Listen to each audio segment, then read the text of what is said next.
গৃহায়ন ও গণপূর্তমন্ত্রী আম Obaidul মুক্তাদুর Chowdhury MP বলেছেন, পদ্মাপাড়ের কাঁঠালবাড়িতে দেশের সর্বপ্রথম এশিয়া মহাদেশের সর্ববৃহত্তম আন্তর্জাতিক মানের বঙ্গবন্ধু কনভেনশন সেন্টার নির্মাণ করা হবে। এটি হবে এশিয়ার সর্ববৃহৎ কনভেনশন সেন্টার। এখানে দেশ বিদেশ থেকে মানুষ আসবে, আন্তর্জাতিক মেলা হবে, দেশি বিদেশি ইভেন্ট মিটিং হবে নিয়মিত।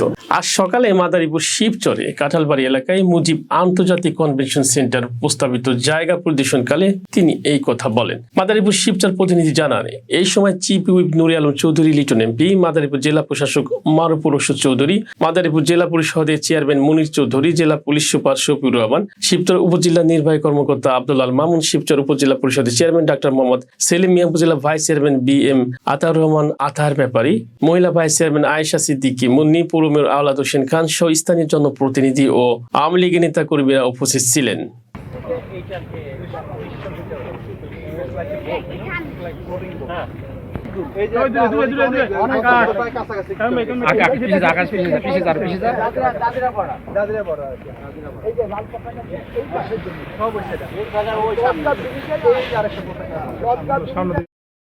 সুপ্রিম কোর্ট একটা আপিল বিভাগ একটা রায় দিয়েছে এবং সেই রায়ের আলোকে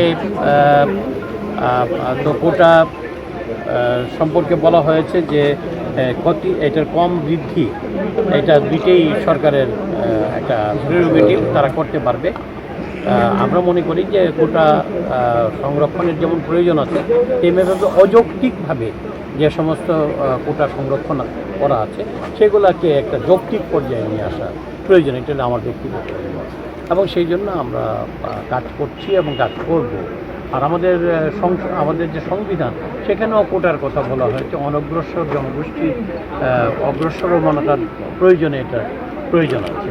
মুক্তিযোদ্ধাদের যে কোটার কথা আপনারা জিজ্ঞেস করছিলেন কতক্ষণ আগে, সে ব্যাপারে আমি বলবো যে মুক্তিযোদ্ধারা তো যথেষ্ট, এখন আর মুক্তিযোদ্ধাদের নিজেদের জন্য কোটার প্রয়োজন নেই, তাদের সন্তানদেরও কোটার বাইরে চলে গেছে।